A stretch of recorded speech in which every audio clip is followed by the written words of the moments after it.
అంటే పొద్దున్న లేచిన దగ్గర నుంచి భగవంతుని స్మరణలో ఉండాలా? అసలు ఎవరిని స్మరించుకోవాలి? ఏ రకంగా స్టార్ట్ చేయాలి డే అనేది? చూడండి, ఒక రోజు మనకు వచ్చింది అంటే అది భగవంతుడి యొక్క కృప వల్లే కదండి. అవును. ఈరోజు మనకి ఈ జన్మ వచ్చింది అని అంటే స్వామిని స్మరించాలి. హరి హరి హరి హరి అని అంటాం మనం. హరి అష్టకము అని అంటాం అనమాట. హరినామస్మరణతో ప్రారంభం చేయాలి రోజు అని చెప్తారు.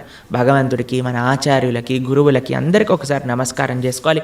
పృథ్వీని నమస్కరించాలి, ఎందుకంటే ఆవిడ మన జనని. కానీ ఆవిడ మనల్ని భరిస్తుంది కదండి. మనం ప్రతిరోజు అడుగు పెడుతూ ఉంటాం పృథ్వీ పైన, వివిధ రకములైన కృత్యములు చేస్తూ ఉంటాం అనమాట. కాబట్టి ఫస్ట్ లేవంగానే, ఎంతమందికి అలవాటు ఉందో లేదో తెలియదు కానీ ఫస్ట్ లేవంగానే భూమాతను స్మృశించాలి. శ్లోకములు ఉన్నాయండి, శ్లోకములు నేర్చుకోగలిగితే నేర్చుకోండి. కానీ ఆ భావన, అమ్మా నీ పైన అడుగు పెడుతున్నాను కదా, మమ్మల్ని క్షమించు, మమ్మల్ని రక్షించు అనే ఒక భావనతో మనము నేలని స్పృశించి నమస్కరించుకోగలిగితే అది చాలా అద్భుతమైన విషయం అనమాట. దాని తర్వాత మనం భగవంతుని స్మరించి పృథ్వీని స్పృశించి నమస్కరించుకొని మన గురువులకి, ఆచార్యులకి నమస్కారం చేసుకొని, మీకు ఒక విషయం చెప్తాను. అన్నిటికంటే ముందు 2 అక్షరాలతో ప్రారంభమయ్యేది రోజు పూర్వకాలంలో, హరి అని. ఇప్పుడు కూడా 2 అక్షరాలతో ప్రారంభం అవుతుంది, కాఫీ అని. కరెక్ట్. కాఫీ అనకుండా పక్కన పెట్టి హరి అనటంలో నిద్ర లేవాలి. ఓకే. నిద్ర లేసిన వెంటనే స్నానం ఆచరించాలి. మీకు ఆ విషయం తెలుసా అండి? స్నానం అనేది సనాతన ధర్మంలో చాలా ముఖ్యమైన విషయం. మనము చాలామందికి అర్థం కాదండి. స్నానం లేకుండానే రోజును ప్రారంభం చేసేయటము, వంటింట్లోకి వెళ్ళిపోవటము, తర్వాత టిఫిన్ చేసేయటము, ఇలాంటివన్నీ చేస్తూ ఉంటారు. చాలా పెద్ద తప్పది. మనం ప్రొద్దున లేవంగానే భగవంతుని స్మరించుకొని ముందు చేయవలసింది స్నానము. స్నానంలో కూడా గంగే చ యమునే చైవ గోదావరి సరస్వతి నర్మదే సింధు కావేరి జలేస్మిన్ సన్నిధిం కురు. అన్ని నదులను కూడా, గంగా జలమును, యమునా జలమును మనం స్మరించుకొని స్నానం ఆచరించాలి. మీకు ఇంకొక విషయం చెప్తాను, చాలామందికి తెలియని విషయం. మన ధర్మం మనకి చెప్తుంది, స్నానం ఆచరించేటప్పుడు వస్త్రం లేకుండా స్నానం ఆచరించకూడదు. మనము ఒక బట్ట కట్టుకొని స్నానం చేయాలి. అది ఆ నీటికి, ఆ దేవతకి మనం ఇచ్చే గౌరవం అన్నమాట. కాబట్టి స్నానం ఆచరించేటప్పుడు అపవిత్ర పవిత్రోవ సర్వావస్థాన్ గతోపివ యత్స్మరేత్ పుండరీకాక్షం సబాహ్యాభ్యంతర శుచి. పుండరీకాక్ష పుండరీకాక్ష పుండరీకాక్షాయ నమః. శ్రీ విష్ణు శ్రీ విష్ణు శ్రీ విష్ణు భగవన్నామ. ప్రొద్దున లేచినప్పటి నుంచి భగవన్నా, స్నానం ఆచరించేటప్పుడు భగవన్నా, భగవంతుడి ముందుకెళ్ళి భగవన్నా, రోజంతా భగవన్నా. ఎంత మనము భగవంతుడి యొక్క నామంతో మనం కనెక్షన్లో ఉన్నామనుకోండి, అంత మనకి స్పిరిచువల్ ఎనర్జీతో మనం రీఛార్జ్ అయిపోతాం అనమాట. మనకు ఆ స్ట్రెంగ్త్ వస్తుంది. మన రోజులో ఉండే ఆ ఒడిదుడుకులు అన్నీ ఉంటాయి కదండి, వాటన్నిటిని ఎదుర్కొనే ఒక శక్తి మనకి భగవన్నామస్మరణతో వస్తుందన్నమాట. కాబట్టి ప్రొద్దున లేచాక హరినామస్మరణ, దాని తర్వాత చక్కగా మనం చేయవలసినది స్నానం, దాని తర్వాత భగవద్ ఆరాధన. ఇవి చేసేసుకున్నాం అనుకోండి, మనం ప్రొద్దున లేవంగానే ఫోన్కి ఛార్జింగ్ పెట్టేస్తాం కదా, అలా మన శరీరం ఛార్జ్ అయిపోతుంది ఇవి చేసేసుకున్నా.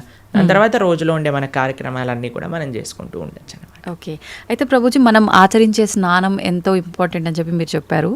అది ఆచరించడం ఒక ఎత్తు అయితే సమయం కూడా ఇంపార్టెంట్ అని చెప్పి అంటుంటారు కదా ప్రభుజీ, ఏ టైంలో స్నానం ఆచరించాలి అని చెప్పి, అది ఎలా చూసుకోవాలి? మనము, మన శాస్త్రాలు చెప్తున్నాయి బ్రహ్మ ముహూర్తంలో నిద్ర లేవాలి అని. అంటే సూర్యుడు వచ్చే ముందు. ఓకే. ఇప్పుడు మీకు ఒక విషయం చెప్తాను. మీ ఇంటికి ఒక గెస్ట్ వస్తున్నారు అనుకోండి. సరే, ఈరోజు మీకు పండగ రోజు మీరు ఏం చేస్తారు? అరే ఈరోజు పండగ, త్వరగా లేవాలి, త్వరగా లేసుకొని కార్యక్రమాలన్నీ చేసుకొని నైవేద్యాలన్నీ తయారు చేసుకొని మనం త్వరగా ఈ పండుగని ముగించుకోవాలి, అమ్మవారి పూజ చేసుకోవాలని మీరు అనుకుంటారు. అవునా కాదా చెప్పండి? లేదా ఒక గెస్ట్ వస్తున్నారు అనుకోండి, సపోజ్ మీ గురువు గారు రేపు మీ ఇంటికి వస్తున్నారు అన్నారు అనుకోండి. మీ గురువు గారు ఇంటికి వచ్చాక బయట నాక్ చేశాక మీరు లేచి స్నానం చేసి రెడీ అవుతారా? లేదా ఆయన వచ్చే ముందే అన్ని సదుపాయాలన్నీ కూడా సక్రమంగా చేసుకొని పెట్టుకుంటారా చెప్పండి? వచ్చే ముందే చేస్తాం, అంతే కదండి. ఎవరైనా గెస్ట్ వచ్చినా, మన ఇంటి గురువులు వచ్చినా, ఎవరో ఒకళ్ళు అలా చేసుకుంటాం కదా. సూర్య భగవానుడు ప్రత్యక్షంగా మనకి భగవంతుడి యొక్క స్వరూపం మనకి దర్శనమిస్తున్నారు.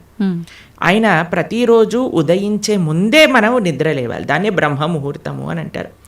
సూర్యోదయం కంటే ముందు మనం నిద్రలేచి మన యొక్క స్నానాది కార్యములన్నీ పూర్తి చేసుకొని మనం రెడీగా ఉండాలి సూర్యుడిని స్వాగతించడానికి. మన యొక్క భగవన్నామ స్మరణ చేసుకుంటూ మనము రెడీ అయిపోతాం అనమాట. అందుకే సంధ్యావందనాది కార్యక్రమములు మనం ప్రొద్దున పూట, మధ్యాహ్నం పూట, సాయంకాలం పూట 3 పూటలు చేస్తామన్నమాట. ఆయన ఎవరికి చేస్తున్నాము అని అంటే సూర్యమండలంలో మధ్యలో ఉన్న భగవంతుడికి మనం చేస్తున్నాము. కానీ ఆయన మనకి భగవంతుడిని దర్శింపజేసే ఒక ప్రత్యక్షమైన క్యారియర్. ఓకే, కాబట్టి మనం ఆయన వచ్చే ముందే మనం నిద్ర లేవాలి. ఆయన రాకముందే మన యొక్క నిత్య కృత్యములన్నీ కూడా పూర్తి చేసుకొని మనము ఆధ్యాత్మిక కార్యక్రమంలో నిమగ్నమై ఉండాలి. ఓకే, మీరు చూడండి, ప్రొద్దున పూట లేవటం అనేది అటు మన ఆరోగ్యరీత్యా, అలానే సామాజిక పరంగా, అలానే మన ఆధ్యాత్మికంగా, శారీరకంగా, అన్ని మానసికంగా అన్ని విషయములలో మనకి మంచి చేస్తుంది. అందుకే early to bed and early to rice keeps a man healthy, wealthy and wise అని అన్నారు. కాబట్టి ప్రొద్దున పూట బ్రహ్మముహూర్తంలో నిద్ర లేచి స్నానం ఆచరించవలే. ఇది ప్రతి సనాతన ధర్మానికి సంబంధించిన వారు తప్పక ఆచరించాల్సిన ఒక పద్ధతి. ఓకే, అయితే ప్రభుజీ మనం మాట్లాడుకున్న దాంట్లో ఇంకొకటి భగవంతుడి ఆరాధన. చాలా వరకు అంటే ఇంట్లో మగవారు పూజ చేస్తేనే మంచి ఫలితం పొందుతారు అని చెప్పి ఈ మధ్య కాలంలో చెప్తున్నారు. కానీ ఎక్కువగా ఆడవాళ్ళే పూజ చేస్తుంటారు. అసలు నిజంగా ఆడవాళ్ళే పూజ చేయాలా, మగవారు చేయొచ్చా? అసలు మగవారు చేయాల్సిన కార్యక్రమాలు ఏంటి ఆధ్యాత్మిక పరంగా? ఎవరెవరు ఉద్ధరింపబడాలి అని అనుకుంటారో, ఎవరెవరికి భగవంతు అనుగ్రహం కావాలనుకుంటున్నారో వాళ్ళు చేయాలండి. మీకు ఒక విషయం చెప్తాను. ఒక మగవాడు పూజ చేసిన, ఆరాధన చేసిన, పుణ్యం చేసిన, పునస్కారం చేసిన దాంట్లో ఉండే 50% ఆడవారికి వెళ్తుంది. ఓకే, ఎంత? 50%. ఏదైనా పాపం చేశాడనుకోండి, దాంట్లో 1% కూడా ఆడవారికి రాదు. అదెలా ప్రభుజీ? మరి పుణ్యం అయితే పుణ్యం 50% వెళ్తుంది, పాపంలో వెళ్ళదు. ఓకే, స్త్రీ చేసిందనుకోండి పుణ్యం 1% హస్బెండ్కి రాదు, 100% ఆవిడ దగ్గరే ఉంటుంది. స్త్రీ ఏదైనా పాపం చేసిందనుకోండి, దాంట్లో 50% హస్బెండ్కి వెళ్తుంది. ఇది ఒక బంపర్ ఆఫర్ అనమాట, మన శాస్త్రాలు ఇచ్చింది. బాగుందా మీకు? బాగా అనిపిస్తున్నట్టుంది మీకు. శిల్ ప్రభుపాదుల వారు ఒక దగ్గర ప్రస్తావన చేస్తారు, everybody has to fly their own plane అంటారు. మనకి అంబరీష మహారాజు గారి వృత్తాంతంలో వస్తుంది. అయినా ప్రొద్దున లేవంగానే నిరంతరము కూడా భగవంతుడి యొక్క ఆరాధనలో, ఆయన చేతులన్నీ కూడా భగవంతుడి యొక్క పూజలో, పాదాలు భగవంతుడి యొక్క ఆలయ ప్రదక్షిణలో, మనసు భగవంతుని చింతించటం. సవై మన కృష్ణ పదార విందయో వాచాంసి వైకుంఠ గుణానువర్ణనే కరే హరేర్మందిరమార్జనాదిషు అని ఆయన యొక్క దినచర్య మొత్తం చెప్తారనమాట. ఇక్కడ వారి భార్య ఆరాధనకి నీళ్లు తెచ్చి తేవడానికి హెల్ప్ చేసినా సరే ఆయన అనేవారట, నా పూజ నేను చేసుకుంటాను, మళ్ళీ నీ పూజ నువ్వు చేసుకో. ఆయన అన్ని సదుపాయాలు సమకూర్చుకొని, ఎందుకంటే చూడండి భగవంతుడితో మనకుండే రిలేషన్షిప్ ఎక్స్ట్రీమ్లీ పర్సనల్ అండి. స్వామి మన తండ్రి, స్వామి మన తల్లి. ఇప్పుడు చూడండి మీకు ఒక విషయం చెప్తాను. మన ఇంట్లో ఎవరిదైనా పుట్టినరోజు ఉందనుకోండి, మనం ఏం చేస్తాం? ఒకసారి మాకు ఈ సంఘటన ఎదురైందనమాట. నేను మా తమ్ముడు కలిసి మా అమ్మగారికి గిఫ్ట్ ఇవ్వాలి అంటే, మా తమ్ముడు అన్నారు, నువ్వు నీ గిఫ్ట్ ఇవ్వు, నేను నా గిఫ్ట్ ఇస్తాను. ఎందుకంటే అమ్మకి నీ గిఫ్ట్ వేరే, నా గిఫ్ట్ వేరే. ఎందుకంటే మన ఇద్దరికి అమ్మ కదా. కాబట్టి అమ్మతో నాకుండే రిలేషన్షిప్ ఒకటి, మా తమ్ముడుకుండే రిలేషన్షిప్ ఒకటి, అంతేనా? అయితే మేమిద్దరం అనుకున్నాం, సరే నేను నాకు తోచింది, నాకు ఇష్టం ఉన్నట్టుగా నేను చాలా బాగా పెయింటింగ్ చేసేవాడిని అనమాట, డ్రాయింగ్ చేసేవాళ్ళం అనమాట. అయితే నేను ఇచ్చేస్తాను, నేను ఏదో ఒకటి స్కెచ్ చేసిస్తాను అంటే, మా తమ్ముడు అన్నాడు, నేను ఏదో ఒకటి తయారు చేస్తాను, ఏదో ఒక బొమ్మ లాంటిది ఏదో ఒకటి తయారు చేస్తాను, ఇస్తాము అని ఇద్దరం వేరు వేరు చేసి ఇచ్చామన్నమాట. అంటే ఎందుకు అని అంటే, మనకి మన ప్రేమను వ్యక్తపరచుకునే మార్గం ఒకటి, ఒక ఇంట్రెస్ట్, ఒక టాలెంట్, ఒక way of expressing hour love ఉంటుంది, అంతే కదా. అలానే భగవంతుడితో కూడా ఒక భర్త తన కర్తవ్యం, అరే నేను భగవంతుడి యొక్క మార్గంలో, నాకు భగవంతుడు అవసరము, అందరికీ భగవంతుడు అవసరమే కదండి, ఆయన అందరికీ తండ్రి తల్లి పిత పరమాత్మ అందరికీ ఆయనే. కాబట్టి మనం ఎలా ఆలోచించాలి అని అంటే, ఒక హస్బెండ్ తన ఆరాధన తాను చేసుకోవాలి, ఒక వైఫ్ తన ఆరాధనలోకి సంబంధించిన విషయములని సమకూరుస్తుంది, వంట చేసిస్తుంది, పూలమాలలు కట్టిస్తుంది. దాని తర్వాత వారి హస్బెండ్ వెళ్ళిపోయాక వైఫ్ తన ఆరాధన తాను చేసుకుంటుంది, పిల్లలు వచ్చి దండం పెట్టుకుంటారు, ఏదో అమ్మ నాన్నలకి ఇద్దరికి హెల్ప్ చేస్తారు, అందరు కలిసి ఆరాధన ఒకటి ఉంటుంది, ఒక్కొక్కళ్ళు కలిపి ఆరాధన ఉంటుంది అన్నమాట. కాబట్టి ఏదో స్త్రీలు చేస్తే ఇల్లంతా బాగైపోతుంది అనే భ్రమలో నుంచి బయటపడండి, మీకు 1% పుణ్యం రాదు. కాబట్టి జాగ్రత్తగా మీ పూజ మీరు చేసుకోండి, మీరు బాగుపడాలి అని అనుకుంటే. కాబట్టి పురుషులు తప్పకుండా ఆరాధన చేయాలి. పురుషులు ఆరాధన చేస్తున్నారు కదండి, స్త్రీలు వదిలేయకూడదు. పురుషుడి ఆరాధన పురుషుడికి, స్త్రీ ఆరాధన స్త్రీ, పిల్లల ఆరాధన పిల్లలకి, అందరికి. ఇప్పుడు చూడండి, ఇంటి పెద్ద తింటే మిగతా వాళ్ళందరికీ కడుపు నిండిపోతుందా? లేదు, ఎవరికి వాళ్ళు తినాల్సిందే, అంతే కదండి. మీరు అంటారు కదా, అయ్యా మీరు తినండి, అయ్యా మేము పర్వాలేదు, మీరు తింటే మాకు తిన్నట్టే అని అంటారా? లేదా మీ హస్బెండ్ వచ్చి అమ్మ నువ్వు తినేసి నాకేం పర్వాలేదు, నువ్వు తింటే నేను తిన్నట్టే అంటారా? కాదు కదా. ఎవరెవరికి శక్తి కావాలంటే వారు వారు భోజనం చేయాలి. అలానే మనం కూడా మనకి శక్తి కావాలి, మనకి భగవంతుడి యొక్క కృప కావాలి అంటే మనం భోజనం చేస్తే ఎలా అయితే మనకి శక్తి వస్తుందో మనము ఆరాధన చేసుకుంటే అలా మనకి భగవంతుడి యొక్క కృప అనేది లభిస్తుంది. ఓకే ప్రభుజీ, చాలామంది ఏదైనా మంచి జరిగినా చెడు జరిగినా నా అదృష్టం బాగాలేదు, నా రాత ఇంతవరకే ఉంది, భగవంతుడు ఇలా రాశాడు అని చెప్పి అంటూ ఉంటారు. నిజంగా అంటే మన చేతిలో ఏముండదా, మనం చేసే పనులను బట్టి మన లైఫ్ని డిసైడ్ చేసుకోవడం? భగవంతుడు పుట్టినప్పుడే అవన్నీ డిసైడ్ చేసి ఇలా అని చెప్పి చూస్తాడా? మనకి ఒక సర్కమ్స్టెన్స్ ఇస్తాడండి భగవంతుడు. చాయిస్ ఎప్పుడు మన చేతుల్లోనే ఉంటుంది, మనం ఏం చేయాలి అని. ఫర్ ఎగ్జాంపుల్ మీకు ఒక విషయం చెప్తాను. ఒకరికి ఇల్లు రాసుంది, ఒకళ్ళ ఇల్లు మీకు మీ జీవితంలో కలుగుతుంది అని రాసి ఉంటుందండి.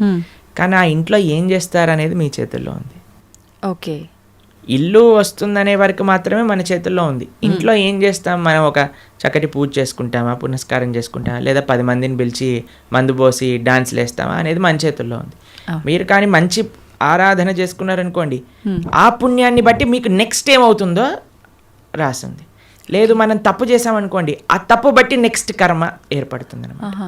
What is return is what you will get. మనకేం వస్తుంది అని, దాంతో మనం ఏం చేస్తాము అనేది రాసలేదు, అది మనకు వదిలేశాడు భగవంతుడు. మన విచక్షణతో మంచి మనస్సుతో మనం దాన్ని ఆచరణ చేయాలి. అంటే మన చేతిలో ఉన్నట్టే, 100% మన చేతుల్లో ఉంది. ఇప్పుడు అంటుంటారు కదా, పరిస్థితులను బట్టి ఇంట్లో వాతావరణాన్ని బట్టే పిల్లల బుద్ధులు కూడా అని చెప్పి, ఇప్పుడు ఇది కూడా అలాగే భగవంతుడు మనకు ఒక ప్లాట్ఫామ్ ఇచ్చి వదిలేశారు, ఎలా అనేది మన చేతుల్లోనే ఉంది. ఇప్పుడు మీకు ఒక ఫోన్ ఇచ్చారనుకోండి, ఫోన్ ఇచ్చారు, ఫోన్తో మీరు ఏం చేయొచ్చు అనేది మీ చేతుల్లో ఉంది. ఒకళ్ళు ప్రవచనమైనా అయినచ్చు, లేదా పిచ్చి పిచ్చి సీరియళ్ళు సినిమాలైనా చూడొచ్చు. ఫోన్ రావటం మన చేతుల్లో ఉంది, దాంతో ఏం చెయ్యాలి మీ చేతుల్లో. ఇప్పుడు మీరేం చేస్తారు, పిల్లల్ని స్కూల్లో వేస్తారు, మంచి స్కూల్ చూస్తారు, అరే ఈ పిల్లలు మంచి చదువుకోవాలి, మంచి స్కూల్లో చదువుకుంటే వాళ్ళు మంచి మార్గంలోకి వెళ్తారు, కష్టమైనా ఏదైనా సరే కష్టపడి అయినా సరే వాళ్ళని మంచి స్కూల్లో జాయిన్ చేస్తారు. మంచి స్కూల్లో జాయిన్ చేశాక వాడు చదువుతాడా లేదా అనేది ఎవరిపైన నిర్ధారణ పడి ఉంటుందండి? వాళ్ళపైన. ఒక స్కూల్లో ఒక టీచర్ 10 మందికి ఒకటే రాగంగా చదువు చెప్తుంది, కానీ ఒక్కొక్కరు ఒక్కొక్క విధానంగా చూసుకుంటారు. ఎందుకు? వాళ్ళ శ్రద్ధ బట్టి. ఓకే, అలానే మన జీవితంలో కూడా ఏమీ నీ దగ్గరకు వస్తుంది అనేది రాసి ఉంటుంది, దాన్ని ఎలా యూజ్ చేస్తావు అనేది నీ చేతుల్లో ఉంది. ఓకే ప్రభుజీ, అంటే దీని ఆధారంగా తీసుకుంటే అంతా మంచిగా ఎక్కువ డివోషనల్ సైడ్ ఉండి అన్ని మంచి పనులు చేసి న్యాయంగా ఉన్న వాళ్ళు కూడా చాలామంది ఇబ్బందులు పడుతున్న వాళ్ళని కూడా చూస్తున్నాం కదా, మరి భగవంతుడు అలాంటి వాళ్ళకి ఎందుకు సపోర్ట్ చేయడంటారు? మీకు ఒక విషయం చెప్తాను, చాలా జాగ్రత్తగా ఆలోచించవలసిన విషయం. మీకు నిజంగా ధార్మికంగా, నిజంగా ఆధ్యాత్మికంగా ఉంటే వాడు ఎప్పుడు నాకు ఇబ్బంది వచ్చిందని అన్నాడు. మీకు ఒక విషయం చెప్తాను, మా అమ్మమ్మ ఆవిడ పెద్దజీయర్ స్వామి వారి యొక్క శిష్యులు అనమాట. అయితే చాలా వృద్ధురాలు, 85 years దాటిపోయి ఉంటుంది. నడిచేటప్పుడు ఇలా వంగిపోయి నడుస్తారనమాట, మొత్తం ఇలా కిందికే చూస్తారు ఆల్మోస్ట్గా. చాలా ఆరోగ్యం అస్సలు బాగుండదు అనమాట. అయితే మాకు ఒకసారి ఫోన్ చేశారు. ఫోన్ చేశాక ఆవిడ రోజు ఒక 6-7 గంటలు భగవన్ నామస్మరణ చేస్తారు. విష్ణు సహస్రనామం రోజు 2 పూటలు చదువుకుంటారు, గీతా పారాయణ చేస్తారు, అన్నీ చేస్తారు. ఒకసారి నాకు ఫోన్ చేశారు, ఆ అమ్మమ్మ యొక్క ఆరోగ్యం అస్సలు బాగాలేదు, ఫోన్ చేసి ఆవిడ యొక్క ఆరోగ్యం బాగా అవ్వాలి, భగవంతుడికి ప్రార్థన చేస్తున్నానని చెప్పు అని అన్నారనమాట.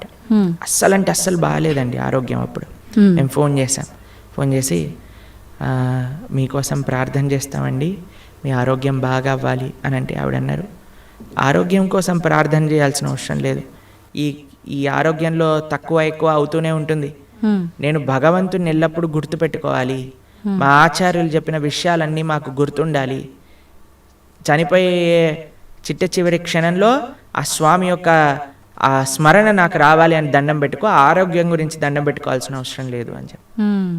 నిజంగా ధార్మికమైన చింతన ఎవరికైనా ఉందనుకోండి, వారు ఎప్పుడూ కూడా నాకు వచ్చే కష్టం అని అనుకోరండి. వచ్చే ఒకటే కష్టం ఏంటో తెలుసా అండి, భగవంతుణ్ణి విస్మరించటమే నిజమైన కష్టం జీవుడికి.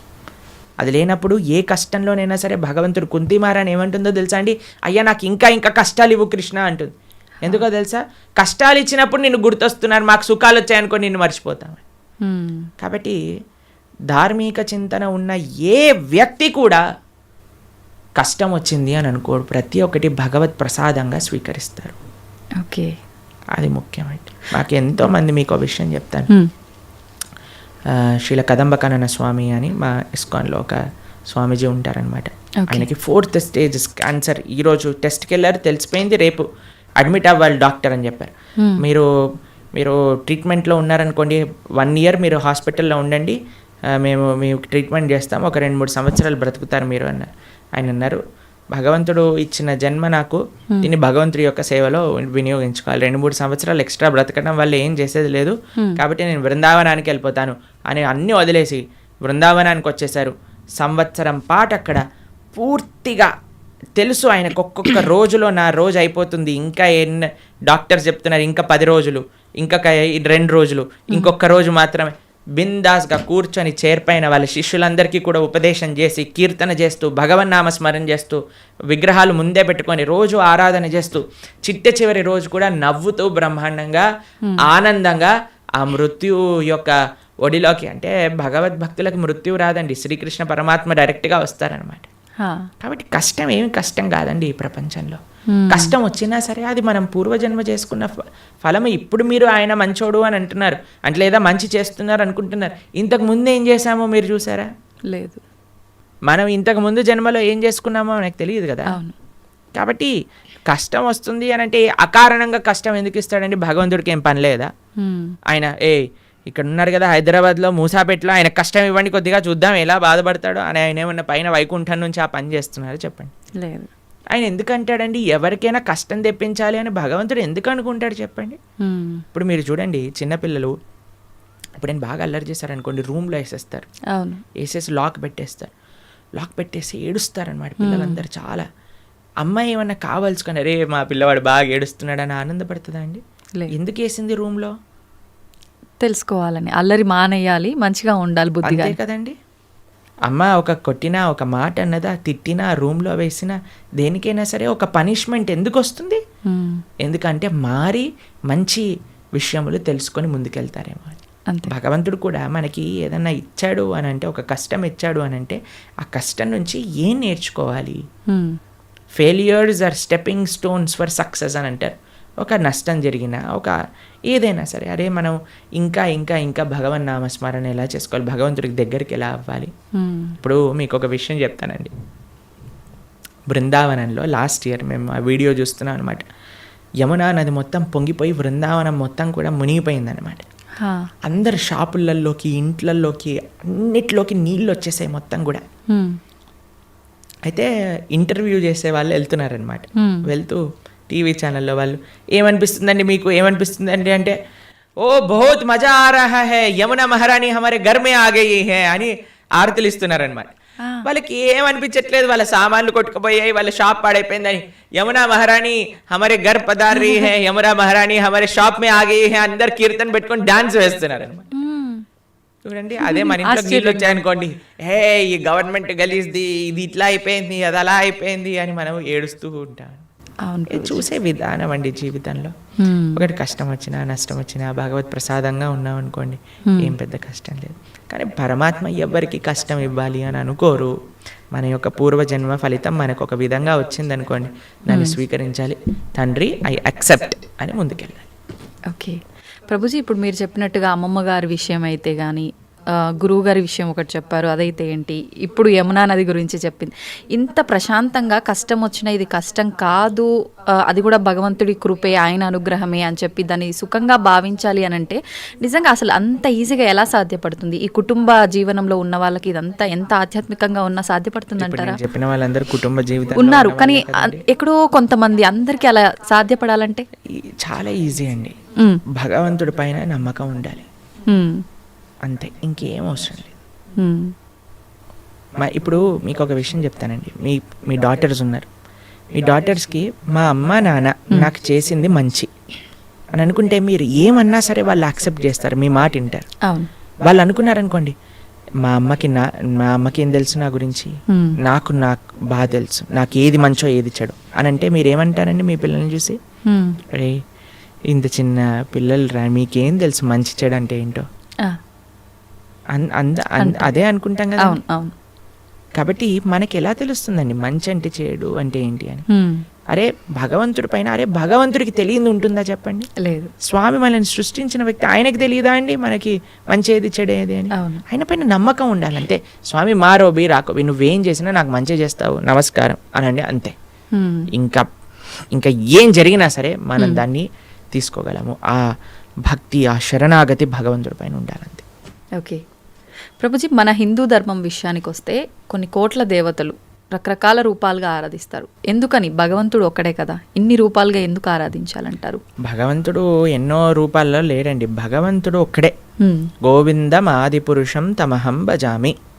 ఆ స్వామి, ఇప్పుడు చూడండి, మన కంట్రీ తీసుకున్నాం అనుకోండి, ఒక ప్రైమ్ మినిస్టర్ ఉంటాడు.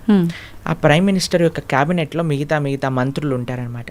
ఆ మంత్రుల యొక్క ఆఫీస్లో చాలా మంది పనిచేస్తూ ఉంటారు.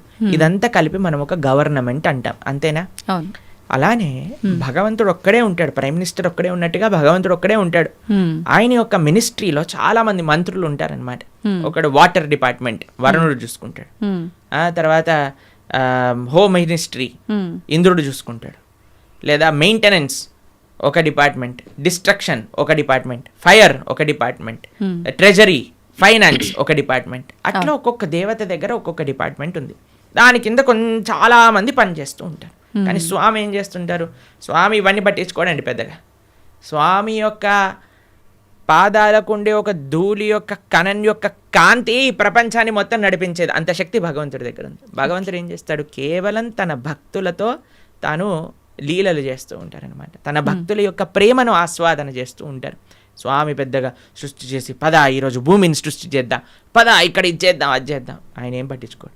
ఆయన తన భక్తులు ఎక్కడెక్కడ ఎత్ర గాయంతి మద్భక్త తత్ర తిష్టామి నారద, తన భక్తులు రక్షించుకోవడానికి, తన భక్తుల్ని కాపాడుకోవడానికి, తన భక్తుల యొక్క ప్రేమను స్వీకరించడానికి స్వామి చేస్తుంటారు. మిగతావన్నీ ఆయన సిస్టమ్, ఒక సిస్టమ్ పెట్టేశారనుకోండి, ఆ సిస్టమ్ నడుస్తూనే ఉంటుంది. అలా భగవంతుడి యొక్క మినిస్ట్రీలో ఎంతో మంది దేవతలు ఉన్నారు. ఆ దేవత ఆ పని చేస్తూ ఉంటుంది. భగవంతుడు ఒక్కడే, దేవతలు చాలా మంది. దేవతలందరూ కూడా భగవంతుడి కింద ఆయన యొక్క సేవ చేస్తూ ఉన్నారనమాట. అది విశేషం. ప్రభుజీ, పుట్టుక చావు ఈ రెండు సృష్టి ధర్మం అందరికీ తెలిసిన విషయమే. పుట్టినప్పుడు ఎంతైతే సంతోషపడతామో, మరణం సంభవిస్తుంది అని తెలిసినప్పుడు అంతే ఎక్కువగా బాధపడతాం. అయితే కొంతమందికి ఇందాక మీరు చెప్పినట్టుగా ముందే డాక్టర్లు డిసైడ్ చేస్తారు ఇన్ని రోజుల కంటే ఎక్కువ బ్రతకరని. అలాంటి సందర్భాల్లో కూడా అసలు వాళ్ళు ఆ న్యూస్తో ఎక్కువ ఇబ్బంది పడి తొందరగా పోయే వాళ్ళు కూడా ఉన్నారు. అసలు వీటన్నిటి గురించి భగవద్గీతలో ఏం చెప్తారు?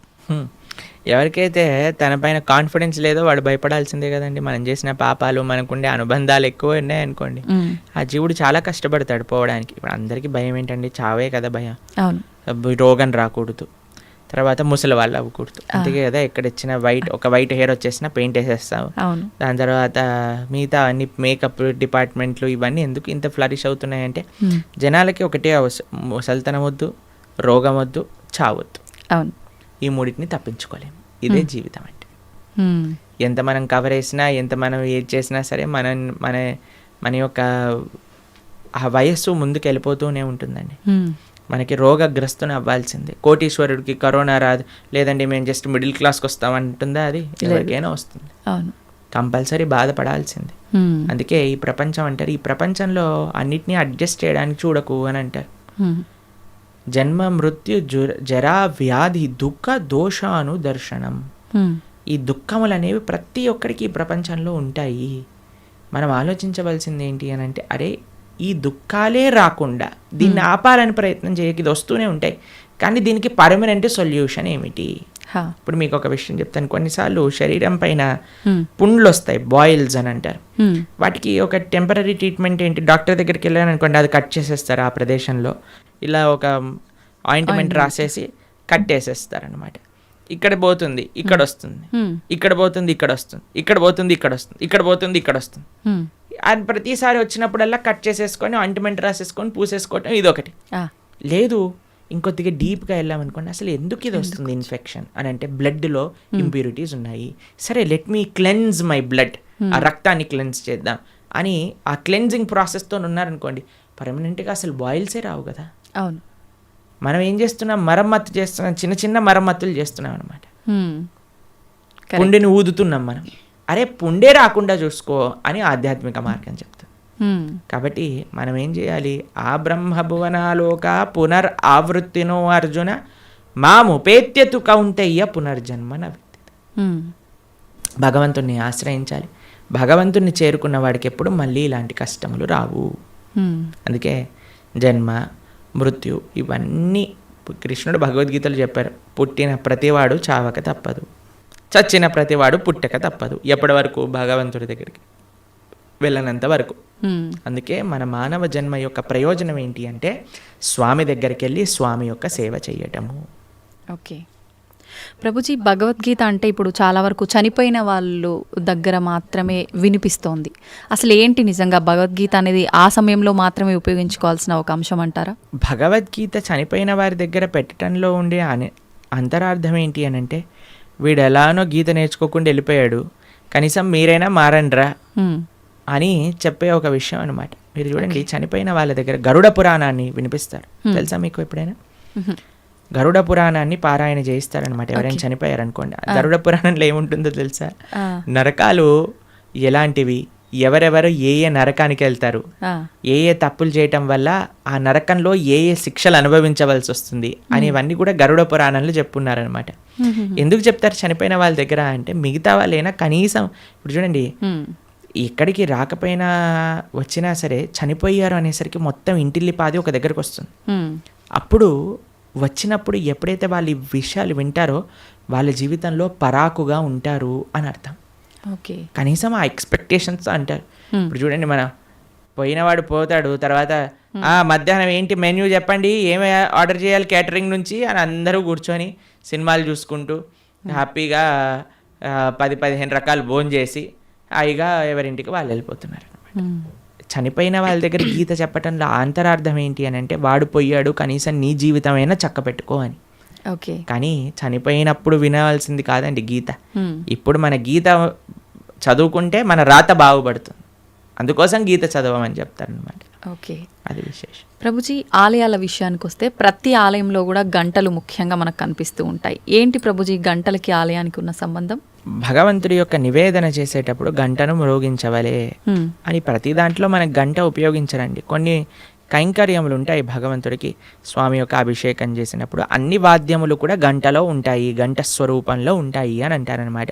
కాబట్టి ఆ గంటని భగవంతుడి యొక్క నైవేద్యములలో వాడుతుంటారు. స్వామికి నివేదన చేసేటప్పుడు గంటలు మోగుతూ ఉంటాయి. మీరు తిరుమల వెళ్ళారనుకోండి, టంగ్ టంగ్ టంగ్ టంగ్ అని మోగుతూ ఉంటాయి గంటలు, నైవేద్య గంటలు అనమాట. మీకు కృష్ణుడు ఒకసారి బృందావనంలో దొంగతనం చేయడానికి వెళ్ళారనమాట. అప్పుడు ఒక గోపిక ఏం చేసిందంటే అన్నీ ఉట్టి కట్టేసింది, వెన్న మొత్తం కూడా, కృష్ణుడికి అందకూడదని. తర్వాత కృష్ణుడు ఏం చేసేవాడు, ఉట్టి కడితే రాయి వేసేసాడు వాడు. రాయి వేయంగానే కుండకి చిన్న రంధ్రం పడేది. చక్కగా అక్కడ నుంచి మొత్తం వెన్న ఇలా ఫౌంటైన్ లాగా షవర్ లాగా వచ్చేస్తుంది అనమాట. కింద అందరూ పాలు పెరుగు వెన్న నెయ్యి అన్ని తాగేస్తూ ఉండేవారు. అయితే ఈ గోపిక కొద్దిగా తెలివైన గోపిక. ఇప్పుడు ఏం చేసింది తెలుసా అండి, ఈ ఉట్టితో పాటు గంటలు కూడా కట్టింది. ఉట్టిని ఊపారనుకోండి గంట మోగుతుంది, వెంటనే వచ్చి కృష్ణుడిని పట్టేసుకోవాలి.